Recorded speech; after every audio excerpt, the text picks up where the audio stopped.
السلام علیکم۔ آپ کے علم میں یہ بات ہے کہ آج میرے گھر پر محترم جناب ایاز صادق صاحب جو کہ اسپیکر قومی اسمبلی ہے، اپنے ایک وفد کے ساتھ جس میں PMLN کے رہنما کابرین شامل تشریف لائے۔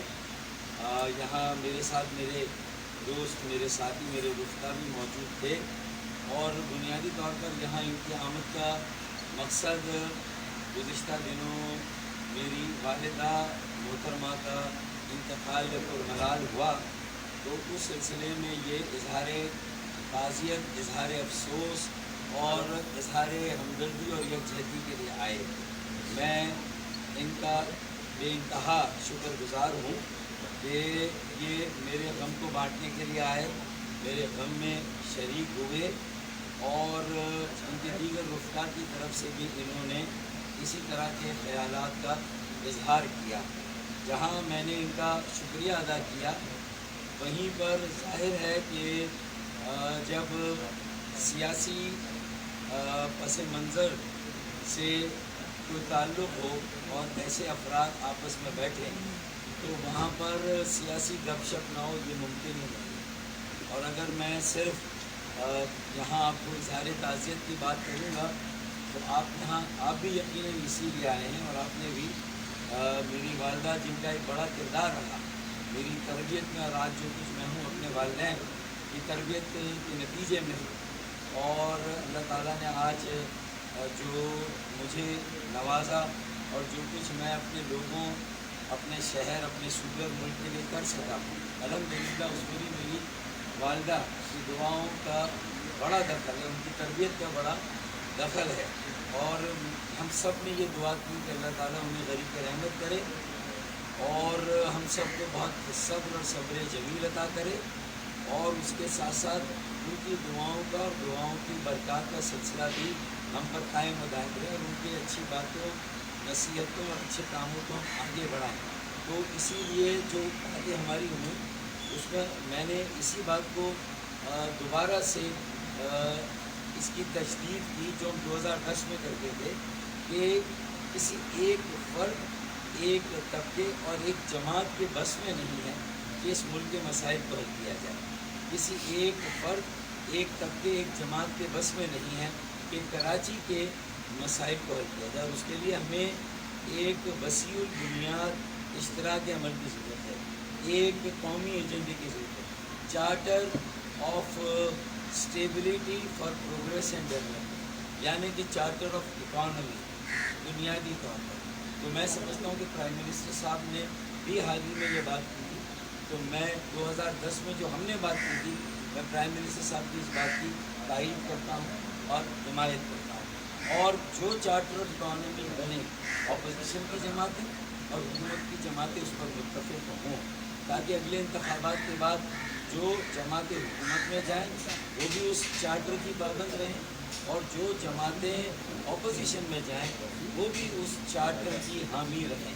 تو مشترکہ طور پہ قوم کو مایوسی سے نکال کر امید کی طرف لایا جائے، یہ بہت ضروری ہے۔ تو میرے خیال میں یہ بات ہم نے آج مختصراً اس کا اعادہ کیا کہ یہ ہونا چاہیے۔ اور جب چارٹر آف اکانومی کی بات ہے تو پھر کراچی جو کہ ہماری ترقی کا انجن ہے، ہماری معیشت کا مرکز ہے، تو اس چارٹر آف اکانومی میں سب سے ٹاپ پر، سب سے اوپر کراچی کے معاشی ترقی کے عمل میں، معاشی ترقی میں کردار کو اجاگر کرنا ضروری ہے، جو اگنور ہوا ہے گزشتہ خاص طور پر 4-5 سالوں میں کراچی۔ اب ہم متحمل نہیں ہو سکتے کہ کراچی کو ہم نظر انداز کریں۔ یہاں کے میں یہ موقع نہیں، میں تفصیل میں نہیں جاؤں گا، تو کراچی کے انفراسٹرکچر، یہاں کے بنیادی مسائل، اگر ملک میں بے روزگاری کا خاتمہ کرنا ہے تو کراچی میں ایک بڑی سرمایہ کاری کی ضرورت ہے، اس کے انفراسٹرکچر میں بڑی سرمایہ کاری کی ضرورت ہے۔ سرکولر ٹرین ہو، 65 کروڑ گیلن یومیہ اضافی پانی ہو، کچرا اٹھانے کا اور نکاسی آب کا نظام، ان سب میں بڑی سرمایہ کاری کی ضرورت ہے، اور یقیناً اس بجٹ میں اس کا تھوڑا سا آغاز ہوا ہے لیکن یہ بہت کم ہے۔ تو میری گزارش ہوگی کہ تمام منصوبوں پر ایک ساتھ عمل بنانا شروع ہو، اور تمام منصوبوں کے لیے بڑے وسائل فراہم کیے جائیں. تو میں سمجھتا ہوں کہ یہ گفتگو میں نے کی، موقع فائدہ اٹھایا. اسپیکر صاحب آئیں جو کہ تمام ہاؤس کے کسٹوڈین ہیں، اور یہ تمام جماعتوں میں بھی کراچی کے اس ایجنڈے کو لے جا کے بات کر سکتے ہیں، اور ہم سب کا مقدمہ، کراچی کا مقدمہ، سندھ کا مقدمہ اور پاکستان کا مقدمہ وہاں پر جا کر کر سکتے ہیں. میں آخر میں ایک مرتبہ پھر آپ کا شکریہ ادا کروں گا. آپ کے شاہ محمد شاہ ہیں، عدنان اسد ہیں، اور آپ کے جو اور ساتھی ہیں، ان سب کا شکریہ. کامران فاروق، ڈاکٹر نگہت، مسنت باجی، فیصل رفیق اور جمال بھائی، یہ میرے ساتھ شکریہ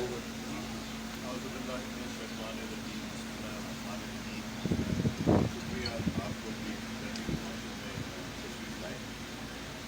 معروف بھائی کے یہاں میں ان کی والدہ ماجدہ کے انتقال پہ ان کے ساتھ دعا خانی کے لیے اور یکجہتی کے لیے، اس لیے کہ یہی کہا جاتا ہے کہ پنجابی میں کہتے ہیں سب کی والدہ سانجھی ہوتی ہے، سب کی والدہ سب کے لیے ہوتی ہے. کہ یہ بہت بڑا ایک لاس ہے جو ان کو برداشت کرنا پڑا.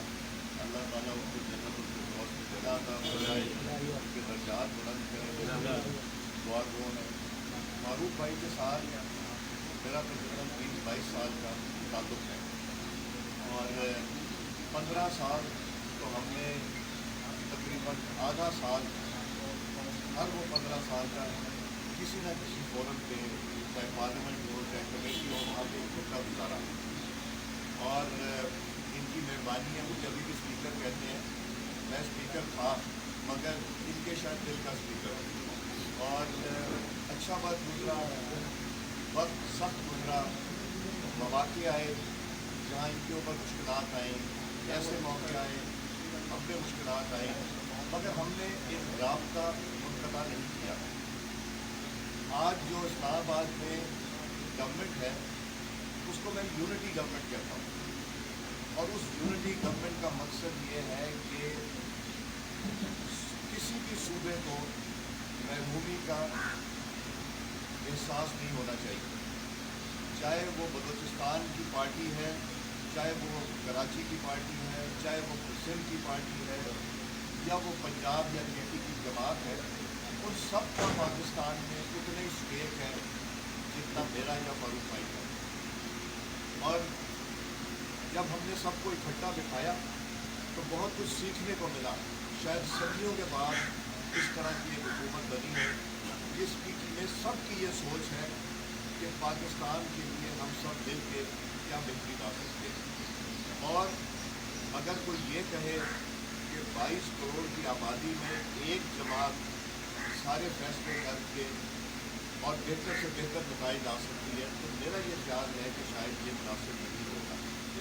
ہمیں ہر جماعت کو جو پارلیمنٹ میں بیٹھی ہے اور ہر وہ جماعت جو پارلیمنٹ میں نہیں بیٹھی ہے اس کو بھی اسٹیک ہولڈر سمجھنا چاہیے اور اس کو بھی اہمیت دینی چاہیے. کراچی میں اور یہ سندھ میں ایک زمانے میں ان کی 25 سیٹیں ہوتی تھیں. آج کچھ ایسا ماحول ہے جو کہ ان کا انٹرنل معاملہ ہے، مگر میں یہاں آیا ہوں ایک پولیٹیکل ورکر رہنے، پولیٹیکل ورکر کی حیثیت سے ان کے پاس، ایک دوست کی حیثیت کے ساتھ، اور ایک ایسے شخص کی جنہوں نے 22 سال ہم نے بہت وقت اکٹھا گزارا. تو شاید کوئی اچھے خوشی کے موقع پہ نہ آتا، مگر یہ موقع ایک ایسا تھا جس میں آنا ضروری. میں وزیر اعظم پاکستان کا بھی پیغام لے کے آیا ہوں، میں اپنی جماعت کے دوستوں کا بھی پیغام لے کے آیا ہوں، اور اپنا بھی پیغام لے کے آیا ہوں، اور تعزیت کے لیے بھی.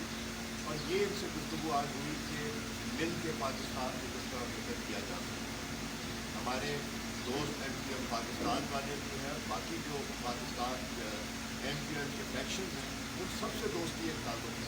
وہ سب کا اپنا اپنا شیئر ہے پاکستان کی سیاست میں. اس لیے ہم نے وہ دیکھنا ہے جو پاکستان کے لیے ٹھیک ہے، اچھا ہے. اور میرا یہ خیال ہے کہ پاکستان کے لیے اچھائی ہے ایکے میں، پاکستان کے لیے اچھائی ہے یونٹی میں، پاکستان کی یہ اچھائی ہے کہ ہم صرف چارٹر آف اکانومی نہ کریں، ہم چارٹر فار پاکستان کریں. کہ پاکستان کو کس طرح مضبوط بنانا ہے. جن حالات سے پچھلے 4 سال پاکستان گزرا اور جو دنیا کے حالات آج ہیں یوکرین اور رشیا کی جنگ کے بعد، وہ پوری دنیا میں مشکلات ہیں اور پاکستان اس سے کچھ الگ نہیں. IMF کے ساتھ علیحدہ ایک جنگ چل رہی ہے. پچھلی جو کمٹمنٹ پچھلی حکومت نے کی اس کو بھی نبھانے کی کوشش کر رہے ہیں. ہمارے پاس رستہ یونٹی گورنمنٹ کے پاس 2 رستے تھے. ایک تھا کہ اپنا پولیٹیکل کیپٹل نہ ڈیمیج کریں اور قیمتیں نہ بڑھائیں، اور دوسرا یہ تھا کہ پاکستان کو نقصان سے بچا دیں. اور میرا خیال ہے ہر پاکستان کی یہی خواہش ہوتی ہے کہ پاکستان کو نقصان سے بچایا جائے، مشکل فیصلے آج لیے جائیں تاکہ مستقبل بہتر رہے اور حالات بہتر ہو جائیں. تو میں آپ کی وساطت سے، آپ کی جماعت کو اور آپ کی وساطت سے یہی پیغام دینا چاہوں گا کہ پاکستان کو یونٹی کی ضرورت ہے، پاکستان کو اکانومی میں یونٹی کی ضرورت ہے، اور پاکستانیت کو یونٹی کی ضرورت ہے. اور جو لوگ ایسے بیانات دیتے ہیں خدا نخواستہ میرے منہ میں ہاتھ کہ پاکستان کے 3 ٹکڑے ہو جائیں گے، اس چیز کو ہمیں کنڈیم بھی کرنا چاہیے اور ایسی سوچ کا رستہ بھی روکنا چاہیے اور ان کو موقع نہیں دینا چاہیے. میں آپ کا شکر گزار ہوں عابد بھائی. اللہ تعالیٰ آپ کو ہمت دے، یہ نقصان برداشت کریں اور انشاءاللہ یہ سیاسی گفتگو آپ کے ساتھ چلتی رہے گی. اچھا، میرا آپ کو میرے ایک لیے سوال ہے. ایاز صادق کل بھی اسپیکر تھے، آج بھی ہیں اور کل بھی ہیں. اچھا ڈاکٹر صاحب، یہ میرا بات، اور اگر ان کو میں بار بار اسپیکر کہوں گا تو جو اسپیکر ہیں وہ بھی آئیں گے، کہیں گے فاروق بھائی اب ایاز صادق نہیں اپنا، اب میں اسپیکر ہوں. اچھا، میرا ڈاکٹر صاحب آپ سے اور ایاز بھائی آپ سے یہ سوال ہے مختصر تھا کہ آپ دونوں جماعتوں کے قائد جو ہیں وہ لندن میں ہیں.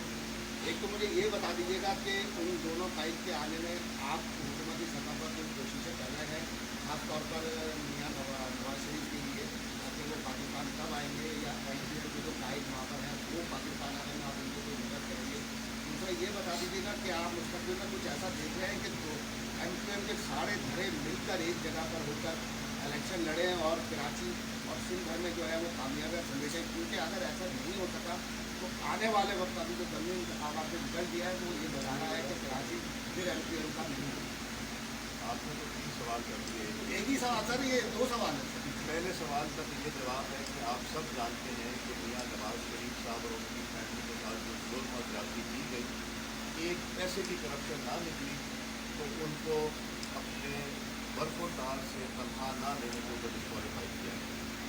میں نے دسمبر میں بھی کہا تھا اور فروری میں بھی کہا تھا کہ انشاءاللہ میاں نواز شریف صاحب آئیں گے واپس جب ان کو انصاف ملے گا، اور انشاءاللہ انصاف ملنے والا، میرا یہ یقین ہے، میرا دل کہتا ہے، اور وہ لیگل طریقے سے ہوگا. کوئی شخص جو پاکستان کی بات کرتا ہے، پاکستان کی سادیت کی بات کرتا ہے، یکجہتی کی بات کرتا ہے، اس کے لیے پاکستان میں رستہ کوئی مشکل نہیں. مگر جو پاکستان کے خلاف بات کرتا ہے اس کے لیے تو ہمارے دل آنکھیں اور کان بند ہو جاتے ہیں. جہاں تک آپ نے NPM کو اکٹھا کرنے کی بات کی، یہ ان کا اندرونی معاملہ. اس پہ میں تو صرف یہ کہہ سکتا ہوں کہ میں ان سارے سب کے لیے دعا گو کہ اللہ تعالیٰ ان کے لیے وہ کرے جس میں ان سب کے لیے بہتر ہو اور پاکستان کے لیے بہتر ہو. میں تو اتنا ان کے جو پولیٹیکل اکٹھے ہونے کی بات کروں گا، اور پھر میرا یقین ہے کہ اتحاد اور ملک میں فائدہ ہے ساتھ. بھائی آپ نے ماشاء اللہ اتنی بڑی سیاست کی، لمبی تاریخ ہے آپ کی سیاست کی. آپ نے وہ سیاست بھی دیکھی جب صرف ایک NPM، اور اس کو بنانے کے لیے جو ہے وہ ملک صاحب جو ہے بار بار جاتے تھے اور پھر یہ ہڑتالیں ختم ہوتی تھی، پھر شروع ہو جاتی تھی. آپ کے دل میں یہ خواہش ہے کہ وہ پرانی والی NPM یا اس کا جو نچوڑ تھا وہ کراچی کو دوبارہ ملے؟ کیونکہ دیکھیں ٹکڑے ہونے اور بکھرنے سے تو یہ جماعتیں اپنی جگہ پر ایک جگہ پر موجود ہی نہیں ہیں. دیکھیں میں اس کے اوپر تبصرہ کرتا ہوں، مناسب نہیں رکھتا، بٹ میں نے جو 15 سال پارلیمنٹ میں گزارے وہ ایک NPM کے ساتھ گزارے، اور وہ 2002 والی پارلیمنٹ، 2008 والی، 2013 والی جب میں اسپیکر تھا. اور بہت سے دوست ادھر ہیں، بہت سے دوست ابھی بھی پارلیمنٹ میں ہیں، اور ہمارے بھائی اقبال بھائی کو اللہ تعالیٰ کو پیارے ہو گئے. مگر یہ ان کا فیصلہ ہے، یہ بہتر سمجھ سکتے ہیں کہ کیا کر سکتے کہ میں تبصرہ نہ کروں. میرے خیال میں تو 2 سالوں سے تو خاص طور پر مسلسل یہ کہہ رہا ہوں کہ تحریک MKM کے تمام شاخوں کو